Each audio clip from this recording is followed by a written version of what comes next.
All right, what's up, Dragon Brood? There was a bunch of stuff previewed for Bloomburrow at the Pro Tour this weekend, and we have a few that actually got previewed back in February, and I never talked about them. So I figured we'd put them all in one place because official previews don't start for a couple of weeks, but we might as well talk about what's out there. All right, first off, there was a pretty interesting set of lands. First off, they all happen to be uncommons, which is cool. They do tap for actual colorless mana, so that's actually pretty important for some older formats. These also don't come into play tapped, which is pretty cool. And then in this case, this land taps for a color, which is green, but can only be used to cast creature spells, which is kind of fine if you're playing a bunch of creatures from Bloomburrow or any type of aggro-based deck anyway. Additionally, you can pay 1 green and tap it to add a +1/+1 counter to each frog, rabbit, raccoon, and squirrel in the battlefield this turn. Interestingly, there's listing creature types for raccoon, which I'm not sure if we have. We have seen some frogs and rabbits and squirrels for sure, so there would definitely be more of those, which is kind of cool. This land is called Oak Hollow Village.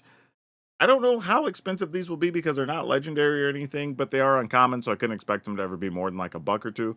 But really cool, useful cards depending on what the creature types look like in Bloomburrow. The red one of these is Rockface Village. Same thing, taps for colorless, taps for a red, but the mana can only be spent to cast creature spells. So I'm assuming this is a recurring theme on these. And then this one, you pay 1, tap it, target lizard, mouse, otter, or raccoon. There that is again. You control gets +1/+0 and gains haste till end of turn. Activate only as a sorcery. So if there is an aggro deck that's based around these creature types, this is actually not bad. It means that actually you get to give everything haste as they come into play. Now, we've seen lizards. There's actually a mouse in standard right now that's actually decent that could get more play post rotation. Otters, not so much, but who knows? There's obviously going to be some new ones, so we'll see what happens. Mudflat Village, same thing. Mana can only be spent for creatures, tap for colorless or black. You can pay 1 and a black, tap it, sacrifice this, return target bat, lizard, rat, or squirrel from your graveyard to the battlefield. Oh, to your hand, not even to the battlefield. Now, this is an interesting one because we're seeing between the last two, they both shared raccoon. And then in this and the green one, they share squirrels, whereas this and the red ones shared lizards. So there's going to be some creature types that are across different colors, obviously, or else these lands wouldn't make a lot of sense. So we are getting to piece a little bit of the story together of what we're going to get in Bloomburrow just from looking at the lands. Lilypad Village. Same things. Land's going to be spent to cast creatures, but this one you can pay a blue and tap it. You surveil 2, which is kind of cool. Activate only if a bird, frog, otter, or rat enters the battlefield under your control this turn. And here we are again, like rats shared with black, frogs shared with green, otters share with red. I would venture to guess birds is going to be shared with white because we've seen plenty of white birds before.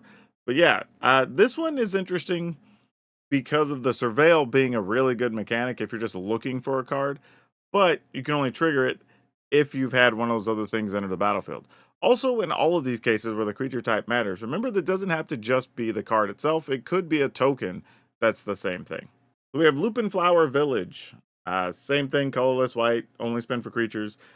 Pay 1 and a white, tap it, sacrifice this. Look at the top 6 cards, which is quite a lot, of your library. You may reveal a bird, bat, mouse, or rabbit card from among them and put them into your hand. Put the rest in the bottom of your library in a random order. So this is actually really good for just searching, and there's no trigger, like you can just do this whenever. I also realize none of these say on your turn, play as a sorcery, anything like that. You just have to have stuff come into play, except for where this one actually just lets you search at any time. And again, bats actually looks like it's shared with black, and birds with blue, mouse with red, and then rabbit with green, it looks like. So there is a consistent theme between these. But yeah, I don't know how many of these we would play. I think it's really going to depend on what the decks look like. But this is a really interesting cycle of lands for sure. Salvation Swan, which is a weird set of words to have together. But it's 3 colors and a white. It is a rare bird cleric, 3/3, flash, flying. When it enters or another bird you control enters, exile up to 1 target creature you control without flying. Return it to the battlefield under its owner's control with flying counter on it at the beginning of the next end step. This is weird. Is this Swan killing people? Like, it goes away because the Swan came into play, but then it comes back, I'm assuming, kinda as an angel because it's the same thing but has flying. This is a weird card. Also triggers whenever another bird enters the battlefield, but you can only flash or blink out a creature that doesn't have flying. The cool part about this, though, is it could actually save a creature. So if a sweeper was happening or your opponent was going to target something with a go for the throat or whatever, you just save it, and now the creature comes back with flying at the end of turns. That's actually pretty cool. I don't know how playable it is, but it is a 3/3, so I mean it's a real size body for that 4 mana, and it does have flash. There is a world where you could play a bunch of flash blue and white creatures right now, so this could fit right into those types of decks. But yeah, kind of an interesting card. A few commons got previewed here, so we'll just go over them. But Sunshower Druid is 1 green frog druid for an 0/2. When it enters the battlefield, put a +1/+1 counter on a creature and you gain a life. This is fine. I wouldn't say it's exciting. Even for the +1/+1 counter decks, you're probably not playing this. But in limited, if you just need a body, it's an 0/2. If you put the counter on itself, it's a 1/3 for 1, which is actually reasonable. So there could be some room for this. Or if you're playing a deck that just needs frogs, because we saw several things referencing frogs, maybe you play this. Might of the Meek. It's a red instant. Target creature gains trample until end of turn. It also gets +1/+0 turn to turn if you control a mouse and you draw a card. This is the type of card that the hyper aggro mono red or Gruul decks kind of want. It gives something trample, gives something +1, and you get to replace a card. Realistically, though, we have other cards that are just better at doing this. Now, post rotation, you might want a different selection of spells, but this is just kind of a good in between card. I don't think it's going to be a major player anywhere. Early Winter, 5 mana for an instant. Choose 1, exile target creature. Target opponent exiles an enchantment they control. Yeah, I mean, in limited, you'll play it just because it gives you the option of removal, which is cool. But realistically, this card's not going to get much play. Pearl of Wisdom. And this has an otter on it. It's not an otter card. But 2 colorless and a blue for a sorcery. This spell costs 1 less to cast if you control an otter. And you draw 2 cards. So it's 3 to draw 2 or 2 to draw 2 if you have an otter. Like, this seems reasonable. Honestly, there is a world where this could be an actual card. Like 2 mana to draw 2 if you have something that has, I don't know how many otters are going to be in standard. Let's assume your deck has like 3 relevant otters. This becomes a reasonable card to play at that point. So like, yeah, this is okay. Not bad at all for a common. Carrot Cake, colorless and a white for an artifact food. This is funny. The art is an actual like carrots for a crust or whatever on this cake. Like this is hilarious. This is a cake made for rabbits, obviously, but like, never mind. I'm just going off on a tangent. But anyway, when Carrot Cake enters and when you sacrifice it, you create a 1/1 white rabbit creature token and scry 1. Pay 2, sacrifice it, you gain 3 life. This maybe could be constructed playable in 2 situations. If you're playing something that wants a lot of tokens, and or maybe something cares about artifacts. Because, or I guess maybe there's a third option, which could be anything that needs rabbits, right? Because this entering the play gets you the artifact itself, and you get a rabbit, and you get to scry. That's actually pretty good for 2 mana, right? You get a permanent that you can sacrifice later for life. You get a 1/1, you get to scry 1. Then, at any time in the future, you pay 2 mana, and again, can be at instant speed, whatever. You get another rabbit, you get to scry 1, and you gain 3 life. So basically, for 4 mana, you get 2 1/1 tokens, you get to scry 1 twice, and you gain 3 life. That's not bad. This probably will show up somewhere.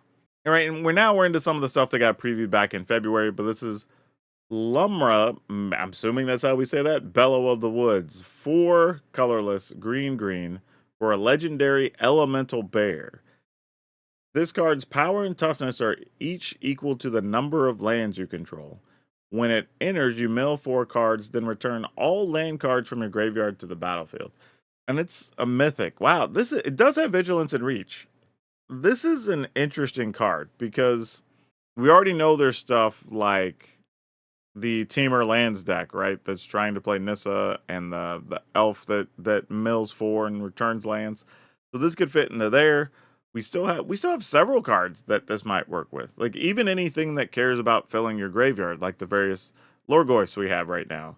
or Souls of the Lost, I think it is, right? You put a bunch of stuff in your graveyard. If they're lands, they come into play. If not, they're still filling up the yard for your other stuff. So, yeah. I mean, it's 6 mana, so it probably won't get a lot of play in Constructed, but it's at least an enter the battlefield trigger and not a cast trigger. So there are some things you could probably do with this if you can trick it into play or reanimate it or something. All right, so we got Burke, Long Ear of the Law. That is a hilarious name. Also a 6 mana card, so 4 colorless, green, white, for a 4/4 legendary rabbit soldier. Soldier and rabbit are probably both going to be relevant in the future.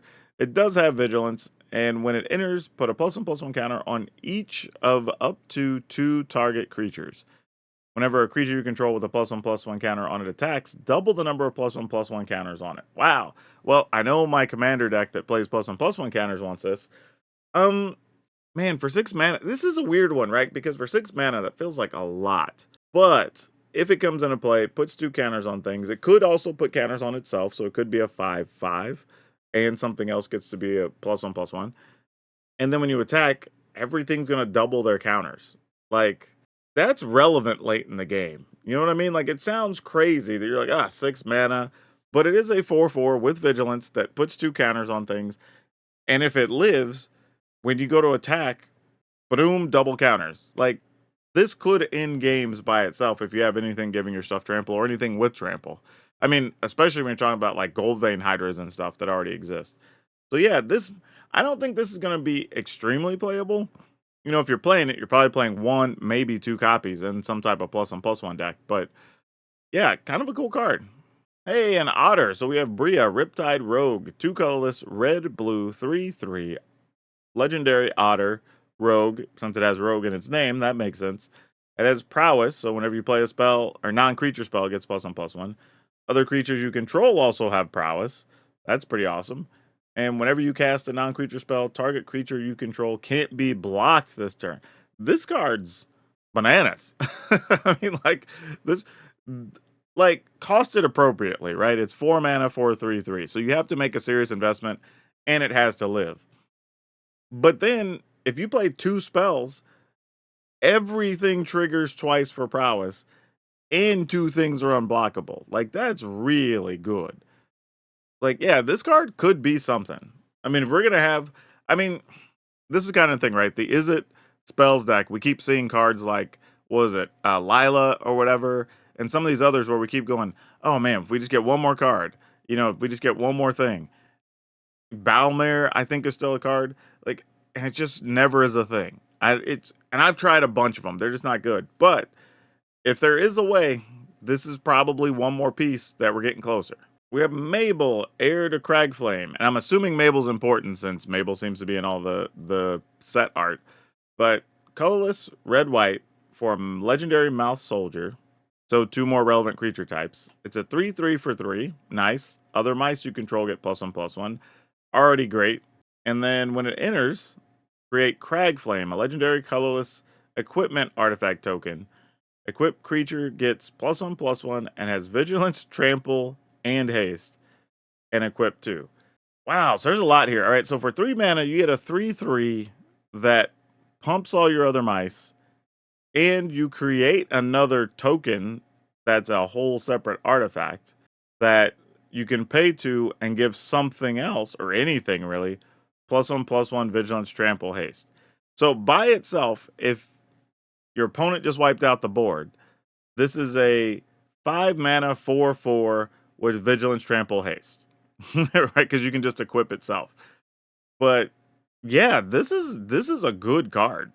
I mean, really. I mean, it looks kind of quirky, but the fact that you just get a whole lot of artifact and then now everything basically says pay 2, get +1/+1 vigilance, trample, haste, and you get to pump your other mice, like, yeah, this card's definitely has to be playable, assuming that mice are even a thing. But hell, possibly this even goes on some stuff that cares about equipment. I don't know. But yeah, cool card.